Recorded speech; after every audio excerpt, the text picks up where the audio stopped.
The COVID-19 pandemic has changed on how we do a lot of things, from studying to working. We have learned a lot on how, let's say, to conduct classes and how to attend classes online. Since the pandemic is almost over, hopefully, let's make sure that we have really learned on how to send emails and how to write emails properly. Are you sending emails, or do you need to send emails a lot? Let's say from sending your requirements, job applications, or if you're a student, sending, requirements to some of your subjects. Are you confident that you're writing emails correctly? Let's find out today.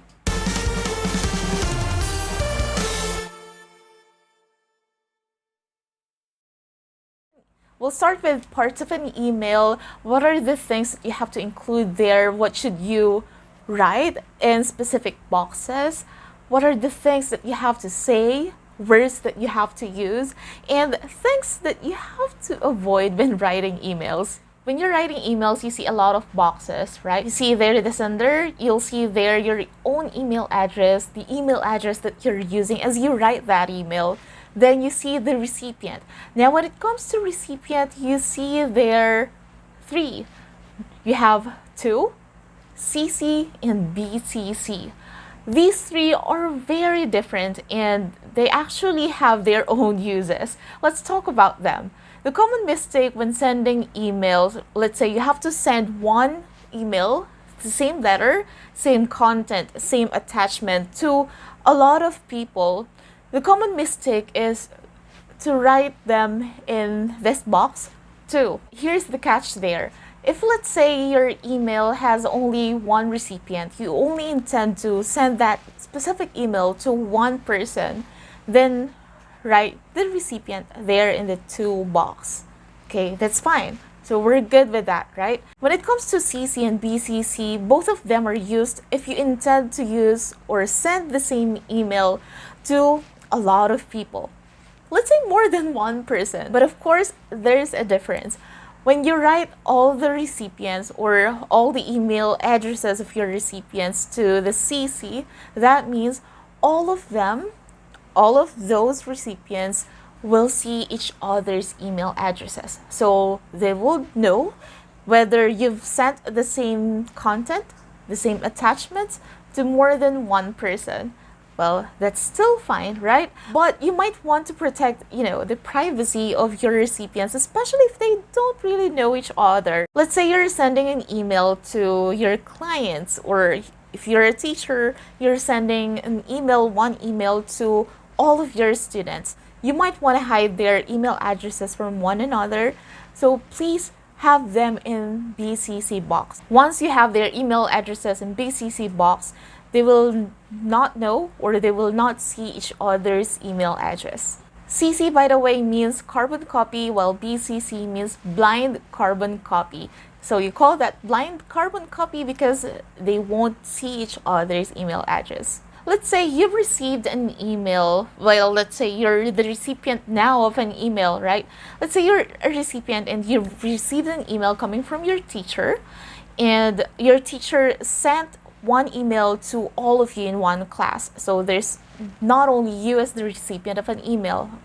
Please do not make mistake by clicking reply all. Once you click that, all of the recipients of that email will receive your response to your teacher. And let's say you're asking some, personal questions. Of course, you don't want your classmates to know about that. So please do not choose reply all, just click reply. And when you're replying to emails like that, you know that you're not the only recipient. Please always double check what you see or the email addresses indicated in the to box, the CC box, or the BCC box. Now let's have this subject line.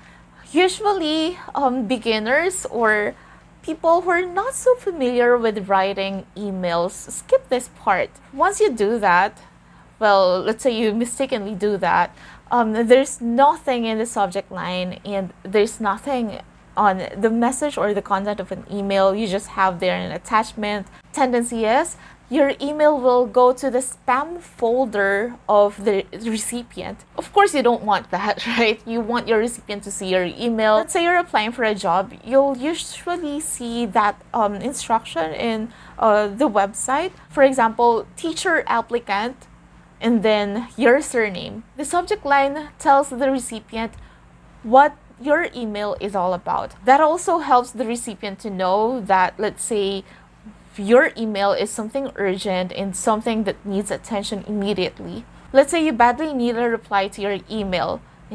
Something is urgent. You might want to include there, urgent, right? Especially if you're sending that because of work. If that's an announcement, let's say, of new schedule at work, have that on the subject line. Again, don't skip the subject line. Don't leave that blank. We're done with the recipients, with the subject line. Now let's have the greeting part. Let's talk about the body of your email. That is the same actually when you're writing letters. So you have the greeting, you have the body paragraph, you have the sign off or the complimentary close, then you have your signature. Common question here is that how do we greet somebody who we really are not close with or we don't know them personally? Safest word to use is dear. For example, dear Ms. Anne or dear Mr. Lorenzo. Another important thing when writing greetings is the punctuation mark used. I observe that these days, punctuation mark which is often used in greetings is the comma. But the thing is, when it comes to, formal emails, we have to use colon, the 2 dots. Well, if you're close with a person who is the recipient of your email, just use comma. Or if you want to sound friendly, just use a comma. Now let's talk about the body paragraph. Do not start right away with your intention, okay? Write something there. For example, peace and good health or greetings. Or let's say you're writing that email on Monday, right there, I hope you've had a great weekend. Or I hope your week is off to a good start, right? Now when it comes to, your message or the content of your email, if the recipient of your email doesn't know you, doesn't have any clue on who you are, introduce yourself. For example, I am writing an email to an organizer of an event which my students are joining in.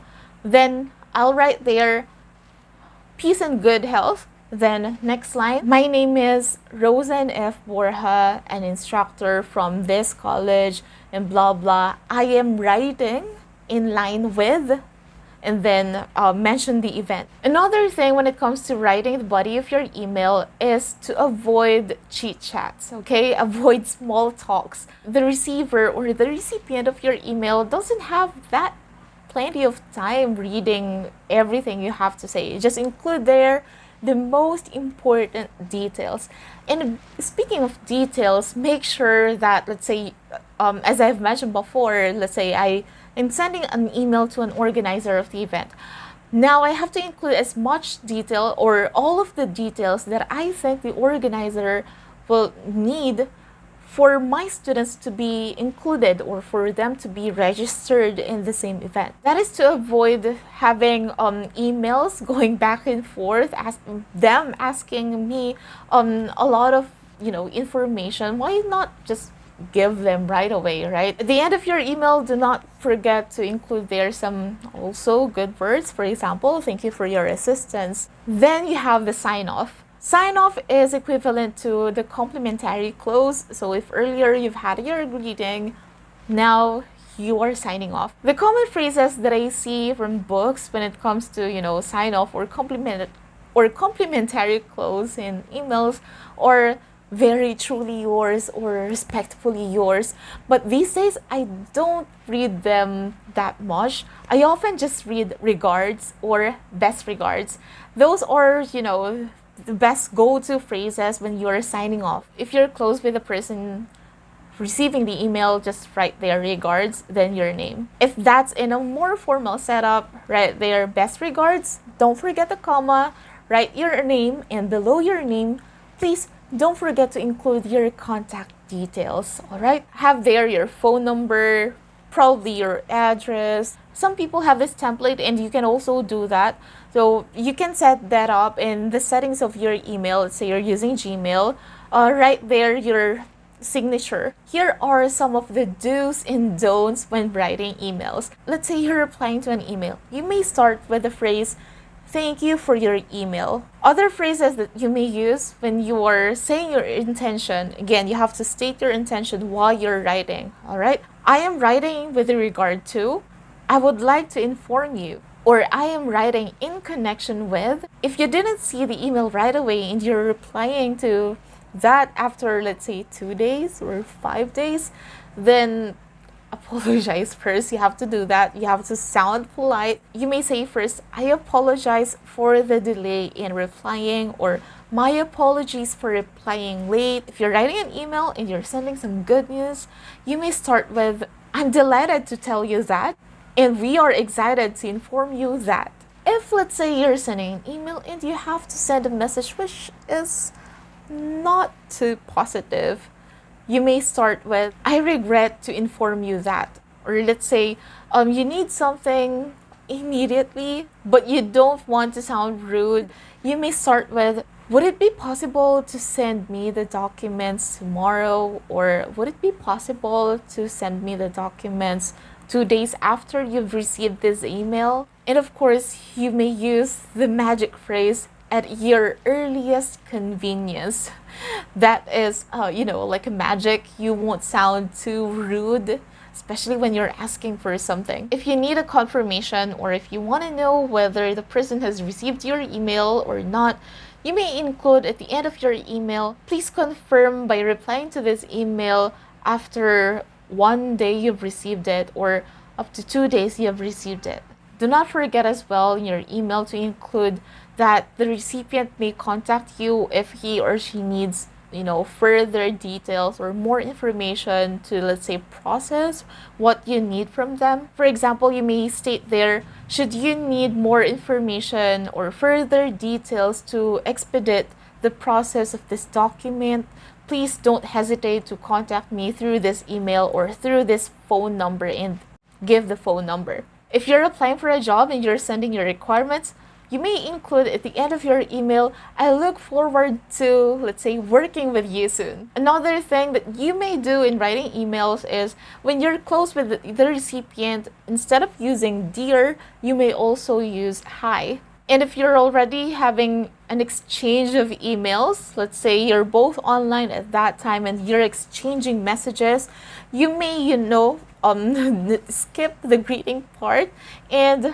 type your reply right away. When you want the person to know that you've received what has been sent, please do not reply with, just one word only, like "received." Thank the other person, or at least send one statement. And that's it when it comes to writing emails. I hope that you found this lesson very helpful. Again, please be aware of the difference between reply and reply all, the two, CC and BCC. Do not forget to still show some respect even though you're just writing an email. Since they are in written form, we sometimes tend to sound rude, especially when we want something, right? When we are requesting for something. Please show some politeness, use polite words. If you have suggestions for the next topics, please don't hesitate to include them in the comments. Stay safe, stay healthy, and as always, dream and make your dream happen. I'll see you next time. Bye!